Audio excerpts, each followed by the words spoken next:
டாஸ்மார்க் மதுபான கடைகளிலே ஒரு பாட்டிலுக்கு வாங்குகிற 10 ரூபாய் எங்கே போகிறது?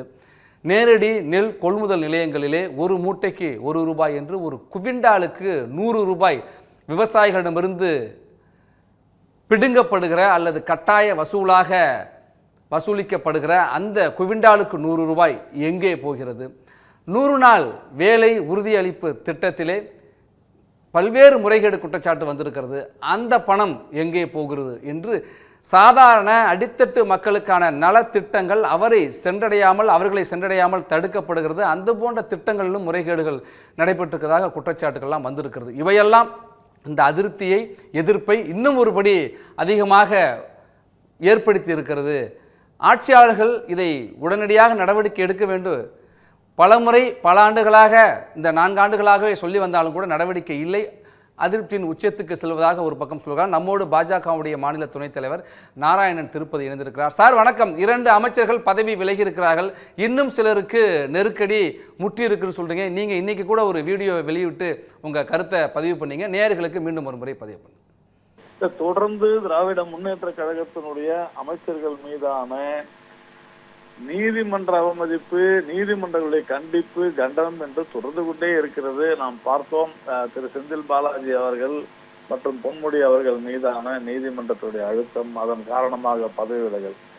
இப்பொழுது அதே வரிசையில திரு MRK பன்னீர்செல்வம் அவர்கள் கடந்த சில நாட்களுக்கு முன்பு பேசுகையில காட்டுமன்னார் கோவில் பகுதியில அந்த சட்டமன்ற தொகுதியில பேசும்போது மிக மிக கீழ்த்தரமாக, தரக்குறைவாக 2 நடிகைகள் குறித்து பேசியிருப்பது என்பது உண்மையிலேயே திராவிட முன்னேற்ற கழகம் பெண்கள் மீது எவ்வளவு வன்மம் கொண்டிருக்கிறது என்பதை உணர்த்துகிறது.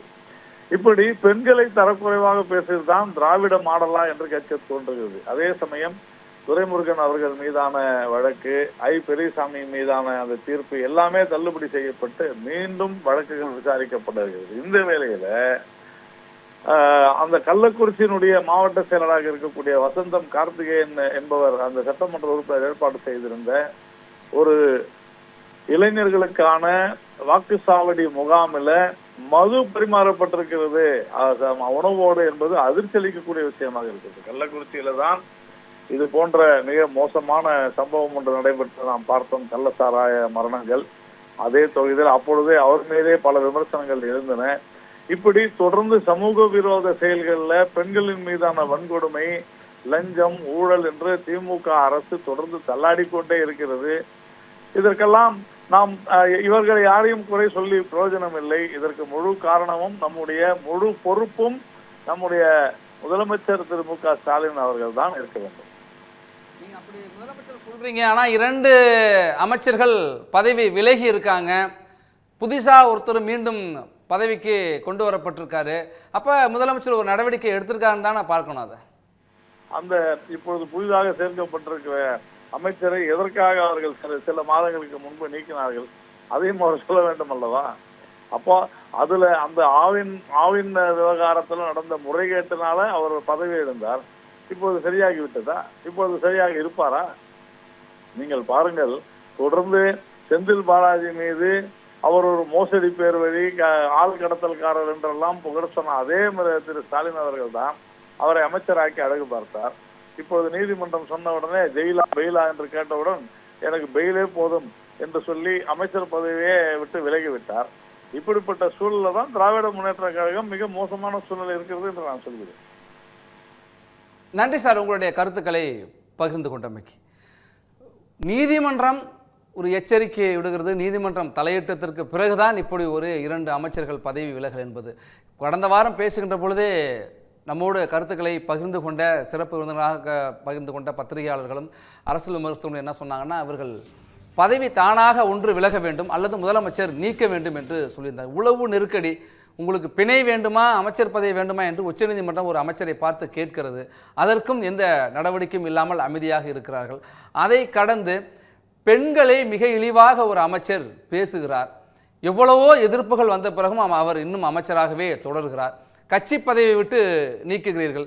கட்சி பதவியிலே இருக்க முடியாத ஒருவர் அமைச்சராக நீடிக்கலாமா என்கிற ஒரு கேள்வியெல்லாம் எழுந்தது. நம்மோடு மீண்டும் பாஜகவினுடைய மாநில செயலாளர் அஸ்வத்தாமன் எழுந்திருக்கிறார். சார் வணக்கம். 2 அமைச்சர்கள் பதவி விலகி இருக்கிறார்கள்.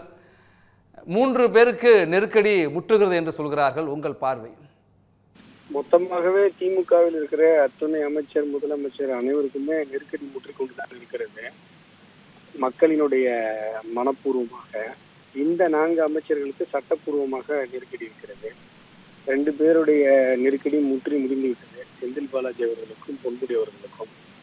பொன்முடி அவர்களை பொறுத்தவரை இதை நான் நேரடியாகவே சொல்லுகிறேன், இது மேல் பாதி மக்களுக்கு, இருவேல்பட்டு மக்களுக்கு அவர் இழைத்த, குறிப்பாக இருவேல்பட்டு மக்களுக்கு அவர் இழைத்த மனித உரிமை மீறல், மிகப்பெரிய ஒரு வன்முறை வெறியாட்டத்தையே காவல்துறையை வைத்து அவர் நடத்திய, அதாவது அவருடைய சட்டையில சேறுபட்டதற்காக அந்த இருவேல்பட்டு மக்களையே, அந்த ஊர் முழுவதையும் துன்புறுத்திய அவருக்கு இறைவன் கொடுத்த தண்டனையாகத்தான் நான் இதை பார்க்கிறேன். இறைவன் கொடுத்த தண்டனையாகத்தான் பார்க்கிறேன். ஏன்னா அந்த இடத்துல அவங்க அவ்வளவு பெரிய மனித உரிமை மீறலை, வன்முறை வெறியாட்டத்தை காவல்துறை நடத்தி காட்டியது பொன்முடி அவர்களுடைய உத்தரவின் பேரில், ஏவலின் பேரில். இன்றைக்கு ஐ பெரியசாமி அவர்களும் சரி, துரைமுருகன் அவர்களும் சரி, அவர்களுடைய அந்த இன்ஃப்ளூயன்ஸை பயன்படுத்தி அந்த வழக்குகளை அவர்கள் நீர்த்தி செய்து போன வழக்குகள் இன்றைக்கு மீண்டும் புத்துயிர் பெற்று வந்திருக்கிறது. தமிழக திமுக திராவிட மாடல் அமைச்சரவையை பொறுத்தவரை அனைத்து அமைச்சர்களுமே ஊழல்வாதிகளாக இருக்கிறார்கள். இவர்களெல்லாம் இந்த குறிப்பிடத்தகுந்த இந்த 4 அமைச்சர்கள் சட்டத்தின் பிடியில் மாட்டிருக்கிறார்கள். செந்தில் பாலாஜி அவர்களுடைய வழக்கை பொறுத்தவரை அது ஒரு விசித்திரமான ஒரு வழக்கு. உச்ச நீதிமன்றத்தில் சென்று நான் அமைச்சர் இல்லை, என்னால் யாரையும் எந்த சாட்சிகளையும் கலைக்க முடியாது, அப்படிப்பட்ட ஒரு அதிகாரம் என்னிடம் இல்லை என்று சொல்லி பிணை வாங்கி வந்துவிட்டு அதற்கு பிறகு அடுத்த நாளே அமைச்சர் பதவியை ஏற்ற கதையெல்லாம் இந்திய தேசத்திலேயே அரசியல் வரலாற்றில் எங்குமே காண முடியாத ஒரு விசித்திரமான கதைகள். அதற்கு பிறகு ஊழல் வழக்கில், அதுவும் முந்தைய வேறொரு கட்சியில் இருந்து செய்த ஊழல் வழக்கில், அந்த ஊழல் வழக்கை பற்றி முதலமைச்சர், இப்போது முதலமைச்சராக இருக்கிற மு.க. ஸ்டாலின் அவர்களே பேசியிருக்கிறார் என்கிற ஒரு சூழ்நிலையில் அதே மு.க. ஸ்டாலின் அவர்கள் இப்போது முதலமைச்சராக அமர்ந்து கொண்டு செந்தில் பாலாஜி அவர்களை தியாகி என்று சொன்னதெல்லாம் ஒரு வேற மாதிரியான ஒரு வரலாற்று நிகழ்வு. இந்த மாதிரியான ஒரு நிகழ்வு எல்லாம் தமிழகத்தில் மட்டும்தான் நடக்கும் என்பது போல ஒரு மிகப்பெரிய ஒரு அவமானகரமான ஒரு நிகழ்வாக 2G வழக்கிற்கு பிறகு இந்த ஊழல் வழக்குகள் திமுகவினுடைய ஊழல் வரலாற்றில் ஒரு புள்ளிகளாக நிறைந்துவிட்டது. நன்றி சார், உங்களுடைய கருத்துக்களை பகிர்ந்து கொண்டமைக்கு. மக்களே, thank you for overwhelming response. நம்ம G Square Aranya record breaking success of phase 1 sold out, அதுவும் வெறும் 56 hoursல. உங்களுக்காக இப்போ phase 2 is open now. Launching G Square Aranya at Poru, bang on Chennai bypass service road. Villa plots ranging from 800 to 3800 square feet. Price on request only. To know more details, call 89399 89393.